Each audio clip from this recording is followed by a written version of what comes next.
Jet tempur Rusia serang front timur pasukan Ukraina kocar-kacir.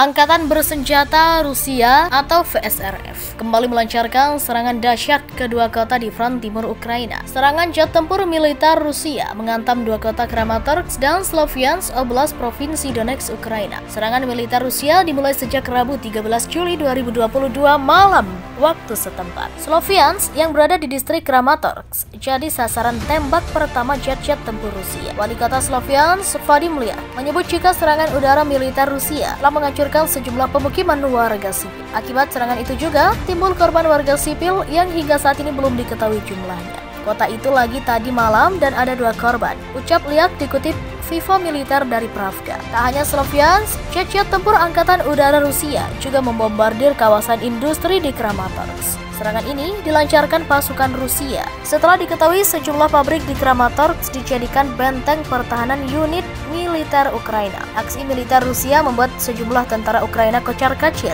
dan beberapa lainnya tewas. Wali kota Kramatorsk, Alexander Horcharenko, mengonfirmasi kabar serangan udara Rusia dan membuat aliran listrik di sejumlah titik Kramatorsk putus. Bagi yang tidak menyenangkan, lingkungan industri Kramatorsk diserang dari udara. Pasokan listrik terputus di beberapa bagian kota, ucap Horcharenko. Syarat perdamaian antara Ukraina dan Rusia berakhir tak mudah dan membutuhkan proses yang panjang. Pasalnya, Ukraina akan mengakhiri perang jika Rusia kalah atau menarik diri dari negaranya. Hal ini sulit sebab Rusia semakin gencar menguasai Ukraina hingga sejumlah kota besar telah dikuasai. Namun, syarat damai dari Ukraina itu adalah jalan terakhir yang bisa dipilih. Hal ini disampaikan Dubes Ukraina untuk RI Vasil Hamyanin saat konferensi pers online Selasa 12 Juli 2022 terkait dengan akhir invasi Rusia ke Ukraina. Dikutip dari Kompas.com, saat ini hanya ada 2 pilihan yang akan terjadi dan tidak ada opsi lain. Pasukan Rusia harus ditarik mundur atau pasukan Rusia dikalahkan sepenuhnya. Tidak ada cara lain, ujar Hamyanin. Ukraina juga tak akan menyerahkan 20% wilayahnya ke Rusia. Kami tidak akan menyetujui permintaan apapun dari Rusia. Itu sangat sederhana, pikirkan negaramu diminta menyerahkan 20% wilayah hanya untuk berdamai, ujarnya. Serangan Rusia ke Ukraina masih berjalan menyebabkan Ukraina harus memperkuat pertahanan mereka. Ukraina meminta warga negara segera tinggalkan Donbas hingga serangan Rusia terus berdatangan. Rusia semakin beringas menggempur wilayah timur Ukraina, terutama Donbas. Sebelumnya, Rusia hancurkan HIMARS atau peluncur rudal sistem roket artileri mobilitas tinggi buatan AS. HIMARS dapat ditaklukkan pasukan Rusia di wilayah Donbas, Ukraina Timur. HIMARS adalah bantuan AS untuk Ukraina yang berhasil dihancurkan pasukan Rusia. Dalam pertempuran itu, pasukan Rusia juga berhasil mengatasi senjata canggih buatan AS lainnya. Berikut kata juru bicara Kementerian Pertahanan Rusia, Igor Konashenkov, dilansir dari Al Jazeera Kamis 7 Juli 2022. Dia menyoroti kemenangan pasukan Rusia setelah menghancurkan HIMARS di sebuah desa di bagian selatan Kramatorsk, Ukraina. Di dekat desa Malotaranovy di Republik Rakyat Donetsk, 2 peluncur roket multiple HIMARS buatan AS dan 2 depot amunisi terkait telah dihancurkan oleh rudal presisi tinggi yang diluncurkan dari udara, kata sebuah gedung apartemen di kota Chasiv Yar, Ukraina Timur, hancur setelah dihantam rudal Rusia. Akibat serangan ini, 15 orang dilaporkan tewas dan 5 lainnya cedera. Selain itu, puluhan orang juga masih terperangkap di bawah puing-puing bangunan. Dalam video, bangunan apartemen tampak hancur seusai terkena rudal Rusia. Gubernur Regional Donetsk Pavlo Kirilenko mengatakan serangan rudal terjadi pada Minggu. Kirilenko menyebut jumlah korban tewas diprediksi meningkat karena 30 orang masih terjebak di reruntuhan bangunan. Setidaknya 30 lainnya berada di bawah reruntuhan gedung 4 lantai itu, katanya. Pihaknya dibantu tim penyelamat terus melakukan evakuasi terhadap para korban, termasuk melakukan kontak dengan orang yang masih hidup di bawah reruntuhan. Para penyelamat sejauh ini berhasil melakukan kontak dengan 2 orang di bawah puing-puing, kata Kirilenko.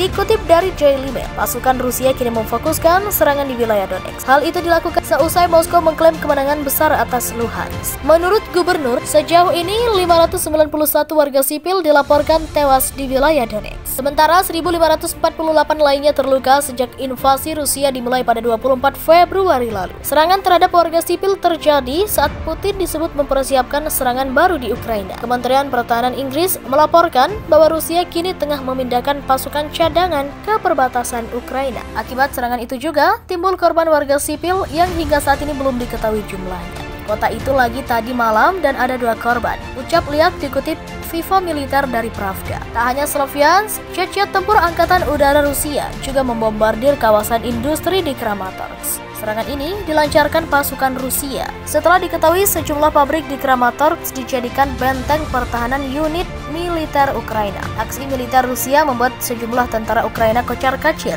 dan beberapa lainnya tewas. Wali kota Kramatorsk, Alexander Horcharenko, mengonfirmasi kabar serangan udara Rusia dan membuat aliran listrik di sejumlah titik Kramatorsk putus. Bagi yang tidak menyenangkan, lingkungan industri Kramatorsk diserang dari udara. Pasokan listrik terputus di beberapa bagian kota, ucap Honcharenko. Syarat perdamaian antara Ukraina dan Rusia berakhir tak mudah dan membutuhkan proses yang panjang. Pasalnya, Ukraina akan mengakhiri perang jika Rusia kalah atau menarik diri dari negaranya. Hal ini sulit sebab Rusia semakin gencar menguasai Ukraina hingga sejumlah kota besar telah dikuasai. Namun, syarat damai dari Ukraina itu adalah jalan terakhir yang bisa dipilih. Hal ini disampaikan Dubes Ukraina untuk RI Vasil Hamyanin saat konferensi pers online Selasa 12 Juli 2022 terkait dengan akhir invasi Rusia ke Ukraina. Dikutip dari Kompas.com, saat ini hanya ada 2 pilihan yang akan terjadi dan tidak ada opsi lain. Pasukan Rusia harus ditarik mundur atau pasukan Rusia dikalahkan sepenuhnya. Tidak ada cara lain,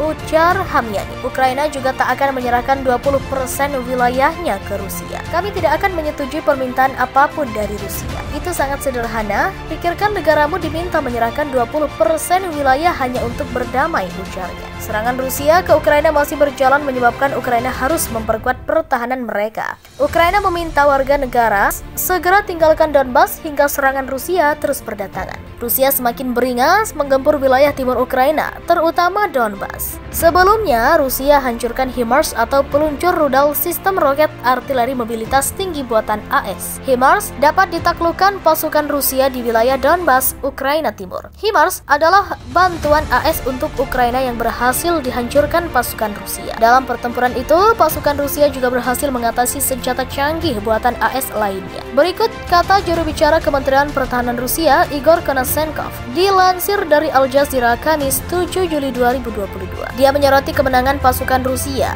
setelah menghancurkan HIMARS di sebuah desa di bagian selatan Kramatorsk, Ukraina, di dekat desa Malotaranov di Republik Rakyat Donetsk. 2 peluncur roket multiple HIMARS buatan AS dan 2 depot amunisi terkait telah dihancurkan oleh rudal presisi tinggi yang diluncurkan dari udara, kata sebuah gedung apartemen di kota Chasiv Yar, Ukraina Timur, hancur setelah dihantam rudal Rusia. Akibat serangan ini, 15 orang dilaporkan tewas dan 5 lainnya cedera.